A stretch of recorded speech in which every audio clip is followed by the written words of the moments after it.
ሰላም ጤና ይስጥልን ተመልካቾቻችን እንደምን ዋላችሁ እንደምን አመሻችሁ ከአንከር ሚዲያ ዝግጅት ክፍል ያክብሮ ሰላምታችንን እናቀርባለን። የአብይ አህመድ ወታደራዊ አዛዦች ድል ቀንቶናል፣ በበርካታ የጎንደርና የጎጃም አካባቢዎች የፋኖን ኃይሎች በመደምሰስ የተያዙትን ወረዳዎች መልሰን ተቆጣጥረናል ሲሉ መግለጫ ሰጥተዋል። የምስራቅ አዛዥ ጀነራል ማመር ተሰማ የጽንፈኛውን ኃይል ብሎ በጠራው ፋኖች ላይ ባደረስነው ጥቃት አብዛኛውን ኃይሉን ከጥቅም ውጪ አድርገናል፣ ቆሞ እንዳይዋጋ አቅሙን አዳክመናል ሲሉ ነው ጀነራል ማመር ተሰማ የገለጹት። ጀነራል ማመር ተሰማ በዚሁ መግለጫቸው ባለፈው በፋኖች የተያዙትን በደቡብ ጎንደር የሚገኙ ወረዳዎችን በሙሉ በመቆጣጠር ወደ ተለመደው ሂደታቸው እንዲገቡ በማድረግ ህዝቡ ሰላማዊ አየር እንዲተነፍስ አድርገናል ሲሉ ገልጸዋል። ይህ መነሻ በማድረግ ወደ ጎንደር ስልክ ደውለናል። አርበኛ ዮሐንስ ንጉሱ መስመር ላይ ይገኛል። አርበኛ ዮሐንስ ንጉሱ ሰሞኑን ለተመልካቾቻችን መረጃዎችን ስታደርሰን እንደቆየ ይታወሳል። በባለፉት ሁለት ዙር ውጊያዎች የአብዛኛውን የደቡብ ጎንደርና ማዕከላዊ ጎንደር ቀጠናዎች በቁጥጥራችሁ ስር አድርጋችሁ የአገዛዙን ጥምር ሰራዊት አባላት ከፍተኛ ኪሳራ ያደረሳችሁበት ውጊያ መደረጉን እናስታውሳለን። ይህን በቪዲዮም ጭምር ተደግፎ ለኢትዮጵያ ህዝብ የቀረበ ነው። አሁን እነዚህ ወረዳዎች ላይ አገዛዙ ጥቃት ከፍቼ በሙሉ መልሼ በእጅ አስገብቻለሁ፣ አብዛኛውን የፋኖ ኃይሎችንም ደምስሻለሁ እያለ ነው። እስቲ ስለዚህ ዜና ምን ትላላችሁ አርበኛ ዮሐንስ? አመሰግናለሁ መሳይ። በቅድሚያ ማመር ተሰማ አብዛኛውን የፋኖ ኃይል መደምሰሱን ገልጿል። አንድ ነጥቤ ነው። ሁለተኛው ቆሞ እንዳይዋጋ አድርገናል ሚል ነው። ሶስተኛውም ብዙ ቀጠናዎችን ተቆጣጥረናል ሚል ነው። አራተኛው ቲክቶከሮችንና ሻለቃ መሪዎችን ደምስሰናል ሚል ነው ያነሳው ነጥብ።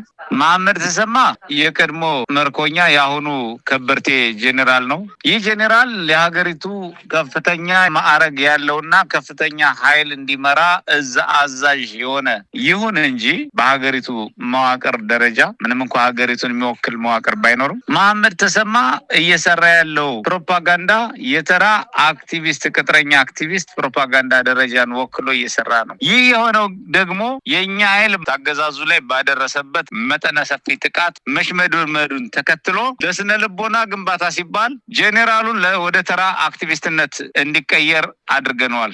ምክንያቱም ይህ ጄኔራል ከፍተኛ ስራ ሰርቶ የተፈጸሙ ስራዎችን ማምጣት እየተገባው አሁን የአክቲቪዝም ሚናን እንዲወጣ ደረጃው እንዲወርድ ያደረግነው መሆኑን እንደሲሰማን ባጭሩ ወደ አክቲቪስትነት ቀይረነዋል። ከጄኔራልነት ከቺፍ ስታፍነት አውርደነዋል። ይህም የፋኖ ትግል ያመጣው ስኬት ነው። አክቲቪስት ማመር ተሰማ ብለን መጥራት እንችላለን። ከዛሬ ጀምሮ በጠቀሳቸው ደረጃ ኃይል ደምስሰናል፣ አብዛኛውን የፋኖ ኃይል ደምስሰናል ብሏል። አብዛኛውን የፋኖ ኃይል ደምስሰናል አይደለም፣ በቁጥር የሚቆጠሩ 5 ሰዎች 6 ሰዎችን እንኳ የሰራዊት አባላት መጥቀስ በማይችልበት ሁኔታ የኢትዮጵያን ህዝብ ስለሚንቁ ሀገር የሚንቅ ጄኔራል ስለሆነ በአግባቡ 5 የሰራዊት አባላት ሳይመታ በየጊዜው ተሽከርካሪ እየተማረከ ሰራዊት እየተማረከ እየተደመሰሰበት ቀጠናዎች እየለቀቀ እየፈረሰ ሀብት ንብረት እየተማረከ ፋኖ እየተጠናከረ ይሁን እንጂ ያስተላለፋቸው መልእክቶች ፍጹም መሰረተ ቢስ ናቸው ብቻ ሳይሆን አሁን ወደ ተራጭ በርባሪነት አክቲቪዝም ደረጃ የወረደ የቁልቁለት ጉዞ ላይ እንዲገኝ የፋኖ ትግል እያደረገው መሆኑን መገንዘብ ያስፈልጋል። ማመር ተሰማ በቅርቡ እንኳ አዲስ ዘመን ተገኝቶ ደብናትና ሌሎች ቦታዎች ያደረገው ማጥቃት እዛው አዲስ ዘመን ላይ ኃይላችን ከቦ የቀጠቀጠው ማረሚያ ቤት ዘሎ ገብቶ ፒምፒያምጦልኝ ብሎ ብረት ለበስ ወታደራዊ ተሽከርካሪ ላይ ገብቶ እንዳሳለፈ የምናውቀው ሆኖ እያለ አብዛኛውን ኃይል ጨርሰናል ሲል ተናግሯል።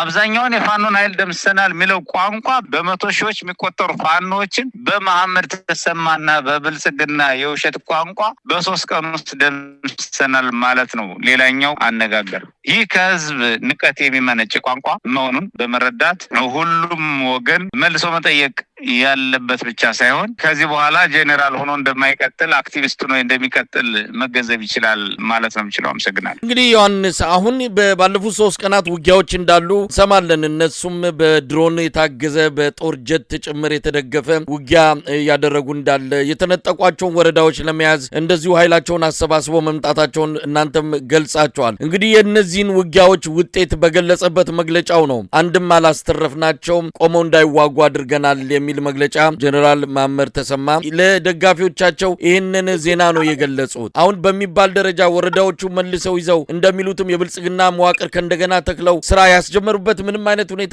የለም። ይሄ መሰረተ ቢስ ዜና ነው ማለት እንችላለን። መሰረተ ቢስ ነው።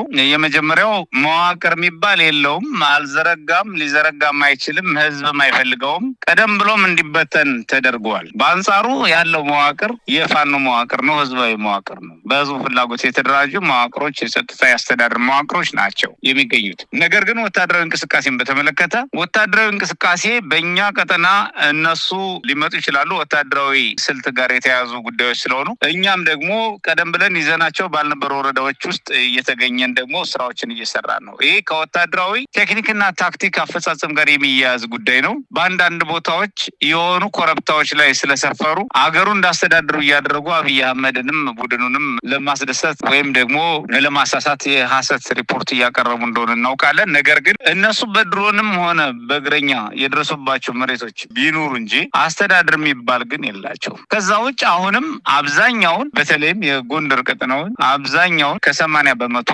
ያህሉን የጎንደር ቀጠና እያስተዳደረ የሚገኘው ፋኖ ነው፣ የፋኖ መዋቅር ነው። ሁለቱ የጎንደር እዝ መዋቅሮች እያስተዳደሩት ነው የሚገኙት። ሰፊው የቀጠናው ህዝብ በገጠር የሚኖር እንደሆነ ይታወቃልና በአነስተኛ ከተሞችና ሳተላይት ከተሞች እንደዚሁም በንዑስ ወረዳዎች አካባቢ የሚኖር እንደመሆኑ ይህን ማህበረሰብ የፋኖ መዋቅር እያስተዳደሩ እና እየመራው እንደሚገኝ ይታወቃል። ነገር ግን መሐመድ ተሰማ እና ብርሃኑ ጁላ ሌሎቹ በቻሉት አቅም ደግሞ የወረራ እቅድ ወጥ ነው ሙከራዎችን አድርገዋል። በተለይም በደቡባዊ የጎንደር ቀጠና፣ ምስራቃዊ የጎንደር ቀጠና የበለሳ አካባቢዎች እንደዚሁም የመተማና የማዕከላዊ ቀጠናዎች የጋይንት አካባቢዎች ደግሞ ጫፍ ላይ የደቡባዊ ጎንደር እንቅስቃሴዎች አድርገዋል። እነዚህን እንቅስቃሴዎች ያደረጓቸው አለለም የሚሉትን ኃይል ለቃቅሞ በማምጣት ለመክበብ ከ6 እና ከ7 አቅጣጫ በጣም ቁጥር የበዛ ኃይል የፍራት ቆፈን ተከበው እንቅስቃሴ ያደርገዋል በአንዳንድ ቦታዎች። ያም ሆኖ ግን ሽንፈት ተከናንበው ተሽከርካሪ ተማርከው አመራር ተደምስሶባቸው ኮሎኔሎች ሁሉ የ53ኛ ክፍለ ጦር አዛዥን ጨምሮ ተደምስሶባቸዋል በቅርቡ። ስለዚህ መሐመድ ተሰማ ምንም ሊል አይችልም። ምክንያቱም ተራ አክቲቪስት ደረጃ ስለወረድ ነው። ይህን እውነት መመስከር የሚችል የጀኔራል ቁመና የለው። ስለዚህም አይመሰክርም፣ ሊመሰክርም አይችልም። የእንጀራ ጉዳይ ሆኖበት እንጂ ጄኔራሉ የጄኔራልነትና የወታደርነት ዘመኑ አብቅቶ ወደ ተራ አክቲቪስትነት ወርዷል። የውትድርና ዘመናቸው አልቆ አረጣው አክትመው ሆኖባቸው ወደ አክቲቪስት ለማስደሰት ወደ አክቲቪዝሙ ተሻግረዋል።